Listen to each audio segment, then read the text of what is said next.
O Senhor esteja convosco. Proclamação do Evangelho de Jesus Cristo, segundo São João. Glória a vós, Senhor. Naquele tempo, Jesus apareceu de novo aos discípulos, à beira do mar de Tiberíades. A aparição foi assim: estavam juntos Simão Pedro, Tomé, chamado Dídimo, Natanael de Caná da Galileia, os filhos de Zebedeu e os outros 2 discípulos de Jesus. Simão Pedro disse a eles: eu vou pescar. Eles disseram: também vamos contigo. Saíram e entraram na barca, mas não pescaram nada naquela noite. Já tinha amanhecido e Jesus estava de pé à margem. Mas os discípulos não sabiam que era Jesus. Então Jesus disse: moços, tendes alguma coisa para comer? Responderam: não. Jesus disse-lhes: lançai a rede à direita da barca e achareis. Lançaram, pois, a rede e não conseguiam puxá-la para fora, por causa da quantidade de peixes. Então, o discípulo a quem Jesus amava disse a Pedro: é o Senhor. Simão Pedro, ouvindo dizer que era o Senhor, vestiu sua roupa, pois estava nu, e atirou-se ao mar.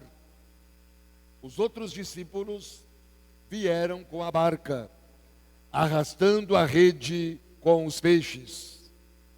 Na verdade, não estavam longe da terra, mas somente a cerca de 100 metros.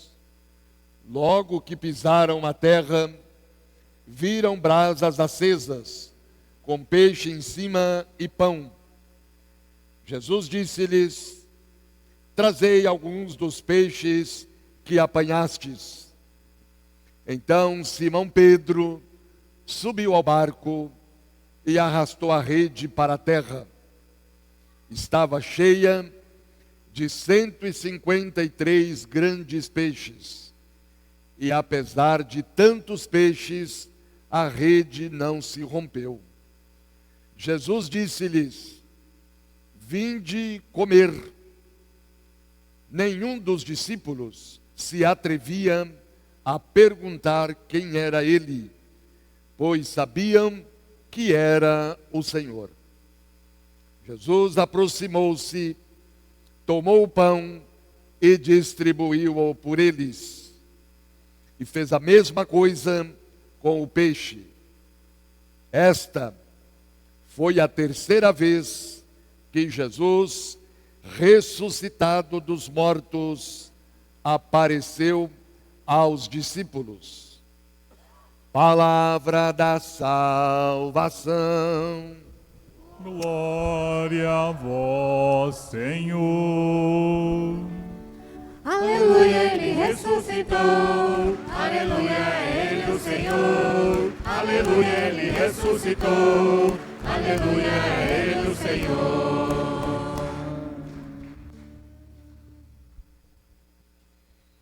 Estamos no terceiro domingo da Páscoa da ressurreição. Ressurreição quer dizer que Jesus, ele ressurgiu vitorioso sobre a morte, sobre o mal e o pecado, foi glorificado, exaltado, está junto de Deus. É a Páscoa da ressurreição. Páscoa quer dizer a passagem da morte para a vida, da escravidão para a liberdade, do pecado para a graça. Nós também vamos ressuscitar. Mas a ressurreição, ela começa aqui. Um dia, claro, vamos ter a ressurreição definitiva, a Páscoa definitiva, mas que já começa aqui. Por isso é preciso que nós ressuscitar nosso coração. Deus, através do profeta Ezequiel, vai dizer: tirarei do vosso peito o coração de pedra e vos darei um coração de carne. Então nosso coração também precisa passar pela ressurreição. Nosso coração às vezes está fechado, né? Fechado para Deus, para as pessoas, para o nosso próximo, para a comunidade, para a igreja. Então é preciso ressuscitar o coração. Aí Jesus vai dizer que não é o que entra em nós que nos torna pecadores, impuros, mas aquilo que sai de dentro do nosso coração. É de dentro do coração que saem as más intenções, aquelas atitudes que destroem a vida das pessoas, a comunidade, a família, a sociedade. É aquilo que sai de dentro. Por isso, nas bem-aventuranças, Jesus vai proclamar: felizes os puros de coração, porque verão a Deus. É preciso ressuscitar nosso coração. Às vezes também o coração está lá com ódio, com mágoas, com aquela vontade de destruir o outro que o prejudicou, enfim, né? É preciso ressuscitar o nosso coração. Então a ressurreição, ela já começa aqui, a Páscoa, ela já começa aqui. Na Páscoa de Jesus, nós celebramos também a nossa Páscoa diária. E um dia, claro, vamos ter aí a Páscoa definitiva, que é a passagem dessa vida para a comunhão plena, feliz e eterna com Deus. Aqueles que mataram Jesus, que o perseguiram, que o rejeitaram, acharam que tinham sido vitoriosos, que os discípulos tinham sido derrotados, que a missão de Jesus, tudo o que ele fez foi um fracasso. Eles imaginavam isso, mas Deus não deu a eles o gostinho da vitória. Veja o que diz o Salmo de hoje: eu vos exalto, ó Senhor, pois me livrastes, e não deixastes rir de mim meus inimigos. Então Deus não permitiu que os inimigos de Jesus rissem dele e tivessem o gostinho da vitória. Deus o ressuscitou. E com ele, a sua causa, o seu projeto, a sua missão, a vida dos discípulos e discípulas, a vida da comunidade. As mesmas autoridades políticas e religiosas que perseguiram, que mataram Jesus, estavam agora perseguindo, rejeitando a vida dos discípulos, a missão dos discípulos. Porque a vida de Jesus, a sua missão, continua na comunidade e nos discípulos e discípulas de ontem e de hoje. Olha bem a ousadia das autoridades políticas e religiosas. Nós tínhamos proibido expressamente que vós ensinasseis em nome de Jesus. Apesar disso, enchestes a cidade de Jerusalém com a sua doutrina, com a sua palavra, com seus ensinamentos. A gente não quer mais ouvir falar deste homem. A gente não quer mais ouvir falar da palavra dele. E olha aí a coragem, a ousadia também dos apóstolos, Pedro e os demais apóstolos, a coragem profética. É preciso obedecer a Deus antes que os homens. Eles estão pregando a desobediência. Estão pregando a desobediência quando as pessoas, seja elas as autoridades, sejam políticas ou religiosas, que não estão de acordo com a proposta de Jesus, com o seu evangelho. Certa vez alguém perguntou para um bispo assim: o senhor obedece o Papa? O bispo respondeu: eu obedeço o Papa na medida em que ele obedece o evangelho. É isso. Por isso é preciso discernimento. Por isso a obediência não é bater continência, não é dizer sim, Senhor, mas a obediência é no discernimento encontrar aquilo que agrada a Deus, aquilo que é da vontade de Deus.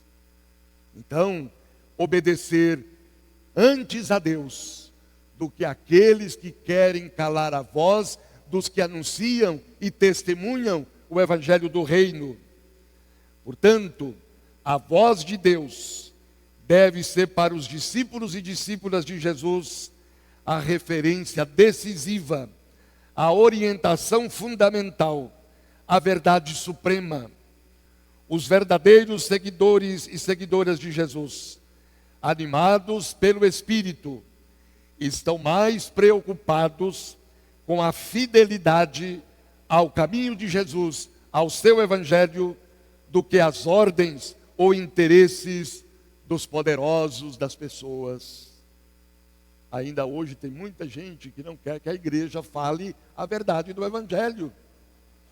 Não quer que a igreja denuncie as coisas erradas presentes na sociedade, as injustiças, a desigualdade social, a destruição da natureza, o preconceito, enfim, as violações aos direitos da pessoa humana. Não. Tem muitos católicos que querem que uma igreja de sacristia, a igreja ela tem que se preocupar em salvar almas. Dá-me almas, salva almas. Não.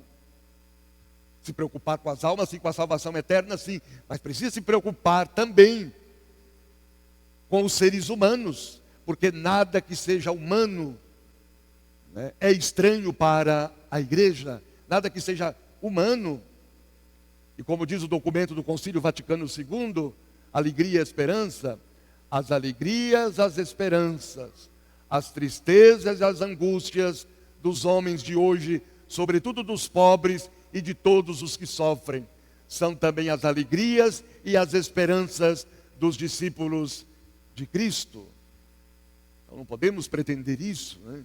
Por isso o Papa Francisco, em todo o seu pontificado, ele pregou a misericórdia, a proximidade, a solidariedade com os que sofrem, com os pobres.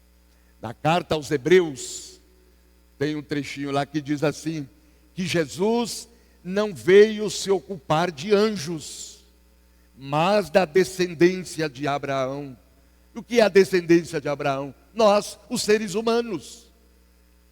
Então a igreja não pode se preocupar apenas com a alma, ela precisa também salvar os corpos, as pessoas, precisa libertar as pessoas daquilo que as impedem de terem vida digna, né? Quer dizer, ser solidária com a promoção da libertação dos que sofrem, dos que são explorados e injustiçados. Isso é dar testemunho da ressurreição. Isso é espalhar a palavra de Deus, os ensinamentos de Jesus. E o Evangelho traz para nós mais uma aparição do ressuscitado. Para os discípulos, não foi fácil acreditar na ressurreição, foi um processo. Foi aos poucos que eles foram acreditando que Jesus realmente venceu, que Jesus estava com eles. Por isso que Jesus vai iluminá-los, vai fazer com que eles retomem, compreendam, façam ali uma releitura de todo o Antigo Testamento e do que ele mesmo havia dito. Aquilo que Deus prometeu lá no Antigo Testamento se cumpriu em Jesus. E Jesus também, quando ele faz o anúncio da paixão, ele fala para os discípulos, olha, eles vão me matar com toda certeza. Eles vão me matar. Porque a minha proposta vai na contramão da proposta deles. Então eles vão me matar, mas eles não vão vencer. O Pai vai me ressuscitar, eu vou ressuscitar, eu vou vencer. Então com tudo isso Jesus vai ajudando os discípulos a entenderem à luz da Escritura que ele iria vencer a morte e que ele seria o centro da comunidade cristã. E é claro que os discípulos também, a dificuldade vem pelo medo, o desânimo, o pessimismo, a descrença, a falta de perspectiva, a falta de esperança. Tudo isso os impediu de reconhecer o ressuscitado, de sentir a sua presença no meio deles. Como hoje também às vezes acontece conosco. Às vezes nós estamos tão tomados pela dor, pelo medo, pelo pessimismo, pela descrença, pela falta de esperança, que a gente não sente a presença de Deus em nossa vida, em nosso meio. Jesus prometeu: olha, eu não vou deixar vocês órfãos, eu não vou deixar vocês abandonados, eu estarei com vocês. É preciso fé, é preciso confiança na presença do ressuscitado em nosso meio, em nossas vidas. E aí Pedro toma a iniciativa, né? Eu vou pescar. A pesca, por ser a atividade da maioria dos primeiros discípulos, se tornou imagem simbólica da missão apostólica no cristianismo das origens. Por isso essa cena, mais do que descrever uma pescaria real, é uma representação da missão da comunidade cristã. Então, quando Pedro diz, eu vou pescar, ele está dizendo, eu vou para a missão, vamos juntos. E todos foram com ele. O texto do Evangelho fala de sete discípulos. 7 é, na cultura hebraica, símbolo de totalidade, de plenitude. Eles representam a totalidade. 7, a totalidade da comunidade de Jesus, empenhada na missão e disponível para ir ao encontro de todos os povos e nações. E aí veja a importância de reconhecer a presença do ressuscitado, de acreditar na sua palavra. Eles passaram a noite, não conseguiram pescar nada. E Jesus na manhã então se manifesta, não é? Já glorificado, ressuscitado, e diz para eles, lançai as redes. E eles confiaram na palavra de Jesus. Acreditaram que era Ele que estava ali, impulsionando, animando-os, para não desanimarem diante dos desafios, dos contratempos e das dificuldades. E eles então acolheram a palavra de Jesus. Portanto, acolher a palavra de Jesus, escutar a sua palavra, torna a missão frutífera. Guiada somente pelo impulso de Pedro, e na escuridão da noite, a comunidade trabalhou em vão, orientada pelas palavras de Jesus. O resultado foi surpreendente, uma pesca abundante. A comunidade, estando com ele, ela então se torna frutífera. Então a comunidade, estando com ele e atenta à sua palavra, sempre dará frutos. Sem mim nada podeis fazer. Não podemos contar apenas com nosso esforço humano, mas sim a presença viva e atuante de Jesus. Às vezes a gente quer contar apenas com as nossas forças. Às vezes a gente quer se achar o tal, né? O todo-poderoso. Não. É preciso escutar a palavra de Jesus, escutar seu evangelho, se deixar ser conduzido, orientado por ele, para que a nossa vida cristã também seja frutífera, para que a vida da comunidade, a vida da igreja seja frutífera. Então, é necessário dar crédito à palavra de Jesus.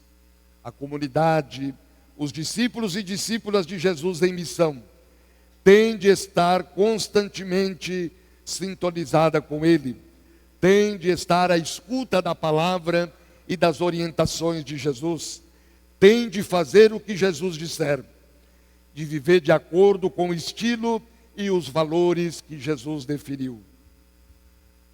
Por isso, é muito importante isso.